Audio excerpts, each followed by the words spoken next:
Shalom, selamat pagi Bapak, Ibu, dan Saudara semua. Ketemu lagi kita dalam kontekstual Bible Reading. Pagi ini kita sampai pada Efesus 5, Efesus pasal 5, ayat 1 sampai 33. Dipersilahkan. Efesus 5, sebab itu jadilah penurut-penurut Allah seperti anak-anak yang kekasih, dan hiduplah di dalam kasih, sebagaimana Kristus Yesus juga telah mengasihi kamu dan telah menyerahkan dirinya untuk kita sebagai persembahan dan korban yang harum bagi Allah. Tetapi percabulan dan rupa-rupa kecemaran atau keserakahan disebut saja pun jangan di antara kamu, sebagaimana sepatutnya bagi orang-orang kudus. Demikian juga perkataan yang kotor, yang kosong, atau yang sembrono, karena hal-hal ini tidak pantas. Tetapi sebaliknya ucapkanlah syukur. Karena ingatlah ini baik-baik, tidak ada orang Sunda, orang cemar, atau orang serakah, artinya penyembah berhala, yang mendapat bagian di dalam kerajaan Kristus dan Allah. Janganlah kamu disesatkan orang dengan kata-kata yang hampa, karena hal-hal yang demikian mendatangkan murka Allah atas orang-orang durhaka. Sebab itu janganlah kamu berkawan dengan mereka. Memang dahulu kamu adalah kegelapan, tetapi sekarang kamu adalah terang di dalam Tuhan. Sebab itu hiduplah sebagai anak-anak terang. Karena terang hanya berbuahkan kebaikan dan keadilan dan kebenaran, dan ujilah apa yang berkenan kepada Tuhan. Janganlah turut mengambil bagian dalam perbuatan-perbuatan kegelapan yang tidak berbuahkan apa-apa, tetapi sebaliknya telanjangilah perbuatan-perbuatan itu. Sebab penyebutan saja pun apa yang dibuat oleh mereka di tempat-tempat yang tersembunyi telah memalukan. Tetapi segala sesuatu yang sudah ditelanjangi oleh terang itu menjadi nampak, sebab semua yang nampak adalah terang. Itulah sebabnya dikatakan, bangunlah hai kamu yang tidur, dan bangkitlah dari antara orang mati, dan Kristus akan bercahaya atas kamu. Karena itu, perhatikanlah dengan saksama bagaimana kamu hidup. Janganlah seperti orang bebal, tetapi seperti orang arif. Dan pergunakanlah waktu yang ada, karena hari-hari ini adalah jahat. Sebab itu, janganlah kamu bodoh, tetapi usahakanlah supaya kamu mengerti kehendak Tuhan. Dan janganlah kamu mabuk oleh anggur, karena anggur menimbulkan hawa nafsu, tetapi hendaklah kamu penuh dengan roh. Dan berkata-katalah seorang kepada yang lain dalam mazmur, kidung pujian dan nyanyian rohani. Bernyanyi dan bersoraklah bagi Tuhan dengan segenap hati. Ucapkanlah syukur senantiasa atas segala sesuatu dalam nama Tuhan kita, Yesus Kristus, kepada Allah dan Bapa kita. Dan rendahkanlah dirimu seorang kepada yang lain di dalam takut akan Kristus. Hai istri, tunduklah kepada suamimu seperti kepada Tuhan. Karena suami adalah kepala istri, sama seperti Kristus adalah kepala jemaat. Dialah yang menyelamatkan tubuh. Karena itu, sebagaimana jemaat tunduk kepada Kristus, demikian jugalah istri kepada suami dalam segala sesuatu. Hai suami, kasihilah istrimu sebagaimana Kristus telah mengasihi jemaat dan telah menyerahkan dirinya baginya untuk menguduskannya, sesudah ia menyucikannya dengan memandikannya dengan air dan firman. Supaya dengan demikian, ia menempatkan jemaat di hadapan dirinya dengan cemerlang, tanpa cacat atau kerut atau yang serupa itu, tetapi supaya jemaat kudus dan tidak bercela. Demikian juga suami harus mengasihi istrinya sama seperti tubuhnya sendiri. Siapa yang mengasihi istrinya, mengasihi dirinya sendiri. Sebab tidak pernah orang membenci tubuhnya sendiri, tetapi mengasuhnya dan merawatinya, sama seperti Kristus terhadap jemaat. Karena kita adalah anggota tubuhnya. Sebab itu laki-laki akan meninggalkan ayahnya dan ibunya dan bersatu dengan istrinya sehingga keduanya itu menjadi satu daging. Rahasia ini besar, tetapi yang aku maksudkan ialah hubungan Kristus dan jemaat.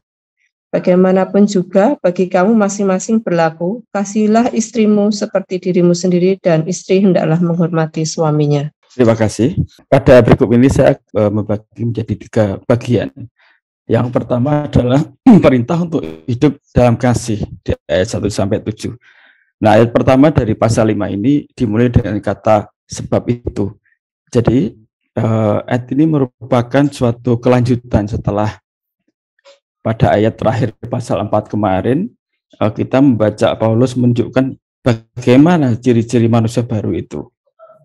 Nah, di pasal 5 ini disampaikan bahwa untuk bisa menampilkan diri sebagai manusia baru yang telah mengenal Kristus, manusia baru yang sudah dibaharui di dalam roh dan pikirannya, umat Tuhan harus menjadi penurut-penurut Allah. Dikatakan seperti anak-anak yang kekasih. Anak kekasih itu anak yang dikasihi karena dia suka nurut, yang tidak suka membantah begitu. Nah, selain jadi penurut Allah, orang Kristen juga harus hidup di dalam kasih. Nah, dalam hal kasih ini, Paulus memberikan contoh yang harus diteladani kepada jemaat di Efesus, yaitu kasih yang sudah ditunjukkan oleh Kristus, di mana dia telah menyerahkan dirinya untuk menebus manusia yang berdosa. Nah, sekarang bagaimana wujud nyata hidup di dalam kasih itu? Diurutkan pada ayat 3-7, tetapi percabulan dan rupa-rupa kecemaran atau keserakahan disebut saja pun jangan. Jadi di ayat 3 ini, bagi orang percaya semuanya itu jangan dilakukan. Bahkan disebut saja pun tidak boleh. Selain itu juga di ayat 4, disebutkan hal-hal lain yang tidak pantas seperti perkataan kotor, kemudian perkataan yang kosong, gitu ya, atau perkataan yang sembrono juga tidak pantas diucapkan oleh orang-orang percaya. Kadang-kadang orang sering bercanda secara sembrono, bercanda secara kotor ya. Jadi meskipun itu cara bercanda, dipakai candaan, itu pun tidak pantas diucapkan oleh orang-orang percaya. Paulus juga memberikan penekanan di ayat 5. Dikatakan di situ bahwa karena ingatlah ini baik-baik, tidak ada orang sundal, orang cemar, atau orang serakah, artinya penyembah berhala, yang mendapat bagian dalam kerajaan Kristus dan Allah. Jadi orang-orang demikian tidak akan mendapat bagian dalam kerajaan Allah. Ini ditekankan sekali oleh Paulus, juga waktu itu mengikat kehidupan jemaat Efesus di tempat itu. Jadi orang yang hidup dalam kasih Kristus tidak akan melakukan perbuatan-perbuatan yang sama sekali tidak mencerminkan kasih seperti sudah disebutkan pada ayat-ayat di atas. Bagian 2 adalah alasan mengapa pengikut Kristus harus hidup di dalam kasih di ayat 8-21. Mengapa jemaat Efesus harus hidup dalam kasih Kristus? Yaitu karena orang yang mengenal Kristus adalah terang dalam Tuhan. Orang yang mengenal Kristus sudah tidak hidup lagi dalam kegelapan, sehingga harus hidup sebagai anak-anak terang. Nah, hidup dalam kasih Kristus berarti adalah hidup dalam terang Tuhan.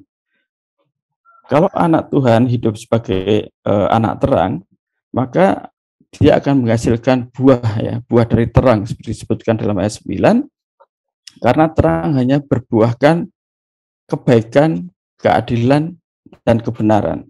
Jadi hal yang baik, hal yang adil, hal yang benar itu akan muncul dari kehidupan anak-anak Tuhan yang hidup dalam terang. Juga di ayat 10 dituliskan, dan ujilah apa yang berkenan kepada Tuhan. Ini menunjukkan suatu kriteria, suatu patokan. Jadi ada kriteria hidup ya, atau ada standar hidup bagi orang Kristen. Apa itu standarnya?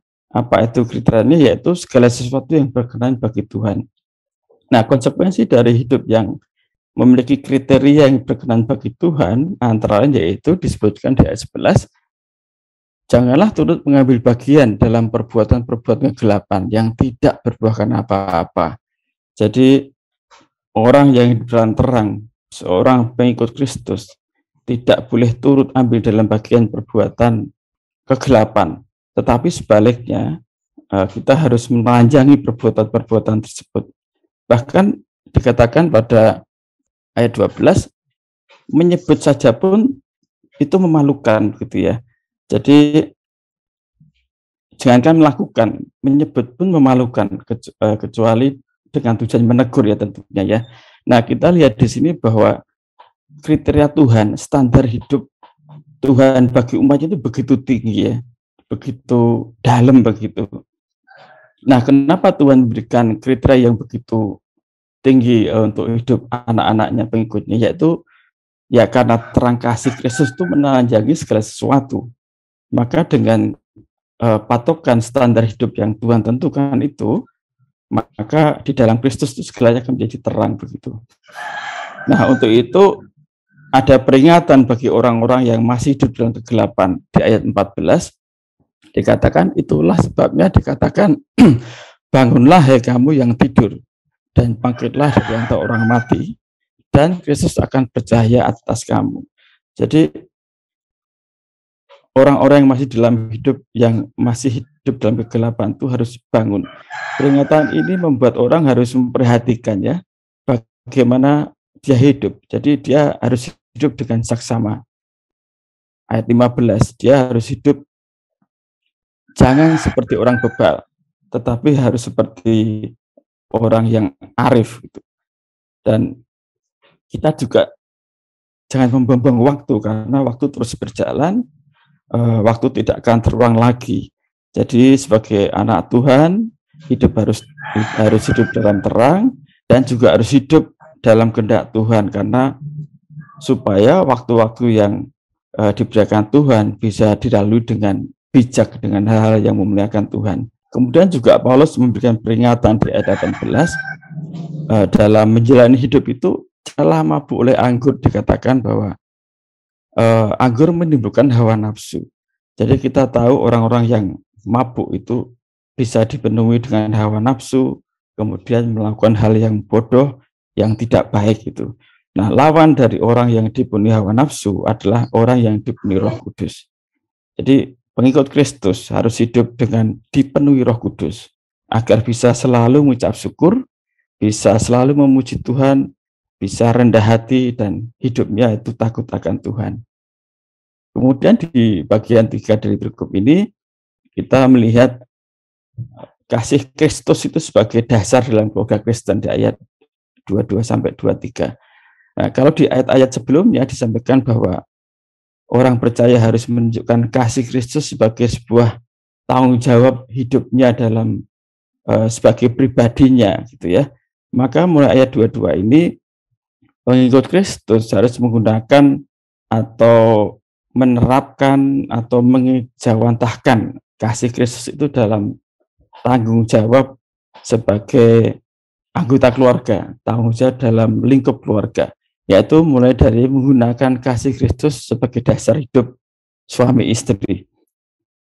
Di dalam ayat 22 dikatakan di situ, hai istri, tunduklah kepada suamimu seperti kepada Tuhan. Ini sebagai sebuah ungkapan kasih seorang istri kepada suami, karena suami adalah seorang kepala dari istri, sama seperti Kristus adalah kepala jemaat.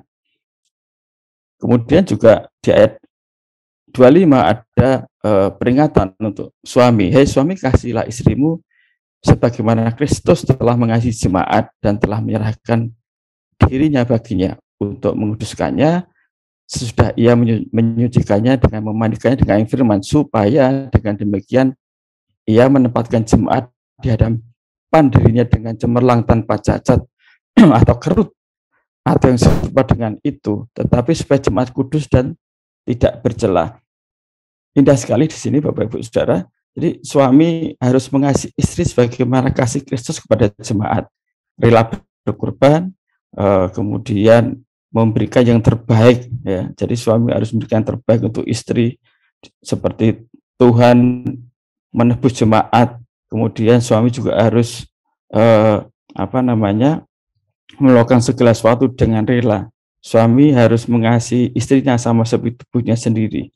Jadi kita lihat luar biasa sekali di sini Tuhan memandang sebuah pasangan suami istri, sehingga ia sampai menyamakan suami istri seperti hubungan Kristus dengan jemaat, di mana jemaat adalah anggota tubuhnya. Nah, kita lihat di sini bahwa kasih antara suami istri itu sangat dituntut oleh Kristus, ya. Jadi orang Kristen punya tanggung jawab selain secara pribadi menunjukkan kasih dan hidup sebagai anak terang. Orang Kristen juga dituntut sebuah tanggung jawab di dalam keluarga. Jadi dalam keluarga tidak boleh ada KDRT gitu ya. Dalam keluarga tidak boleh ada hal-hal atau perbuatan-perbuatan yang tidak menunjukkan kasih. Jadi Yesus sangat menuntut keluarga Kristen ini mencerminkan kasih Kristus. Jadi indah sekali tanggung jawab yang Tuhan berikan kepada orang-orang yang berkeluarga, sehingga dia bisa sampai menyamakan hubungan suami istri itu seperti jemaat dengan Kristus. Nah, Bapak Ibu, kita bisa melihat di sini secara keseluruhan bahwa dari amanat ini Allah menghendaki orang Kristen untuk hidup dalam kasih, untuk hidup sebagai terang di dunia. Kemudian yang kedua, Allah juga menghendaki kasih Kristus itu menjadi dasar hidup suami istri, dasar hidup dalam sebuah keluarga. Nah, aplikasi yang kita bisa terapkan yaitu kita perlu bertanya dan evaluasi apakah kita sudah hidup dalam kasih dan menjadi terang Tuhan dalam dunia ini. Yang kedua, apakah kita sudah menjadikan kasih Kristus itu sebagai dasar hidup berkeluarga? Apakah kita sudah menjadikan kasih Kristus itu sebagai dasar bagi pasangan suami istri? Nah, itu yang kita renungkan pagi ini. Terima kasih, Tuhan memberkati. Kita bersyukur kepada Tuhan melalui firman Tuhan ini kita boleh diingatkan untuk terus hidup di dalam standar Tuhan, hidup sebagai anak-anak Allah dan hidup di dalam kasih Kristus. Kita mau pujikan bejana-Mu. Kita mau bawa seluruh kehidupan kita kepada Tuhan.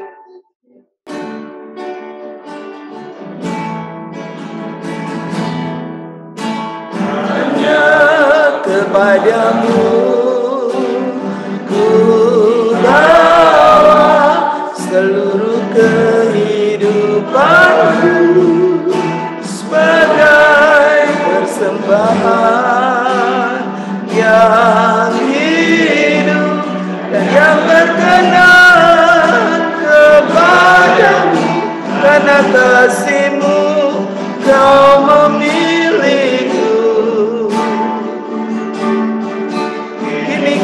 Datang kepadamu, penuhi panggilan-Mu. Kepadamu ku bawa seluruh kehidupanku sebagai persembahan yang hidup dan yang berkenan kepadamu, karena kasih-Mu Kau memilihku. Kini ku datang kepadamu, penuhi panggilan-Mu.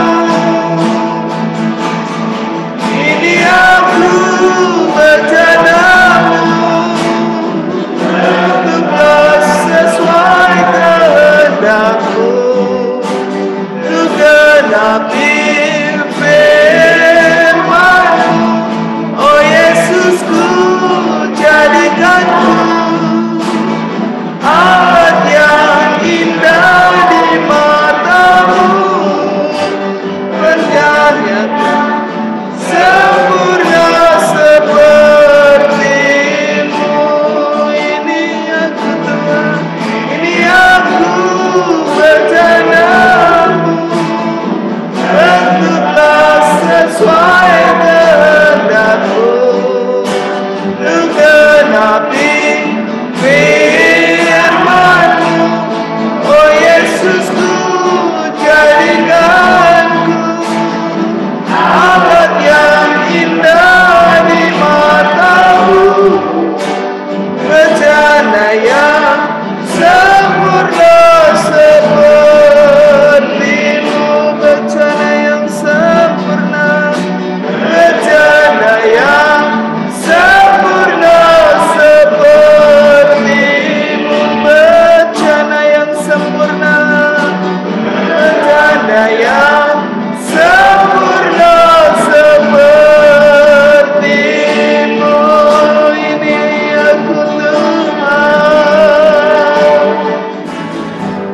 Mari kita meresponi pagi hari ini firman Tuhan, supaya kita hidup sesuai dengan panggilan kita sebagai anak Allah, hidup di dalam terang Kristus dan mendasarkan seluruh kehidupan kita di dalam kasih Kristus, baik di dalam keluarga maupun juga di dalam relasi dengan Tuhan, dengan sesama. Kita berdoa supaya relasi kita di dalam keluarga, baik suami istri, orang tua dan anak, terus dipenuhi dengan kasih Tuhan dan ada pengampunan, ada ketaatan. Mari kita bersama berdoa.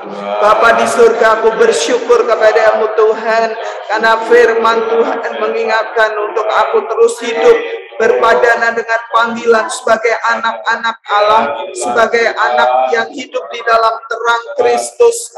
Oh Tuhan, ampuni segala hal yang tidak berkenan dalam hidupku. Ya Allah Tuhan, Engkau terus akan pulihkan, Engkau terus akan bekerja supaya Tuhan relasi di dalam keluarga, baik dengan suami, dengan istri, Tuhan penuhi dengan kasih Kristus. Tuhan juga berkati keluarga kami, relasi dengan anak-anak kami, dengan juga dengan orang tua kami. Tuhan terus penuhi dengan kasih-Mu Tuhan, ikat di dalam kasih Tuhan, ada ketaatan, ada kerendahan hati-Mu di dalam kami Tuhan. Kami juga berdoa Tuhan untuk keluarga-keluarga yang sedang mengalami Tuhan keretakan di dalam kasih. Biarlah Tuhan akan pulihkan, Tuhan akan terus ikat kembali, dan Tuhan terus bekerja untuk kami supaya kami boleh hidup seturut dengan kehendak Tuhan. Tuhan ampuni segala perkataan yang kotor yang keluar dari mulutku Tuhan, supaya Tuhan perkataan Kristus, ucapan syukur selalu ada padaku Tuhan, dan aku boleh hidup sesuai dengan kehendak-Mu. Terima kasih Tuhan, di dalam nama Yesus kami berdoa, kami bersyukur.